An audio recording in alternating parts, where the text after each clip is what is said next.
मित्रांनो, बडोद्यातील पहिल्या एकदिवसीय सामन्यात भारताने 300 धावांचा मोठा स्कोअर पार करत 4 विकेट्सने न्यूझीलंडचा पराभव केला. गोलंदाजांच्या जबरदस्त कमबॅकनंतर गिल आणि अय्यर यांच्या दमदार खेळी आणि त्यानंतर विराट कोहलीच्या दमदार 93 धावांच्या जोरावर भारताने सामना 4 विकेट्सने जिंकला. तर दुसरा वनडे सामना कधी आणि कुठल्या मैदानावर खेळवला जाणार तेच आजच्या व्हिडिओतून जाणून घेऊ. त्यासाठी व्हिडिओ शेवटपर्यंत पहा. चॅनलवर नवीन असाल तर चॅनलला सबस्क्राईब जरूर करा. तर मित्रांनो, पहिल्या सामन्यात चित्तथरारक विजय मिळवत टीम इंडियाने मालिकेत 1-0 ने आघाडी घेतली. दोनही संघांनी 300 धावा काढल्याने सामना चांगलाच मनोरंजक झाला.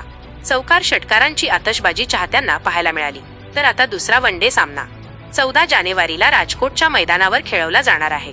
सामना भारतीय वेळेनुसार दुपारी 1:30 वाजता सुरू होईल. प्रेक्षकांना सामना स्टार स्पोर्टच्या सर्व चॅनल्सवर तसेच जिओ हॉटस्टारवर पाहायला मिळेल. यासह सामना पूर्णपणे फ्रीमध्ये पाहायचा असेल तर डीडी फ्री डिशच्या स्पोर्ट्स वाहिनीवर प्रसारित होईल. टीम इंडिया हा सामना जिंकून मालिकेत 2-0 अशी अजय आघाडी घेण्यासाठी प्रयत्न करेल. मित्रांनो, दुसरा राजकोट येथील वनडे कोणता संघ जिंकेल? तुमचे मत कमेंट बॉक्समध्ये जरूर सांगा.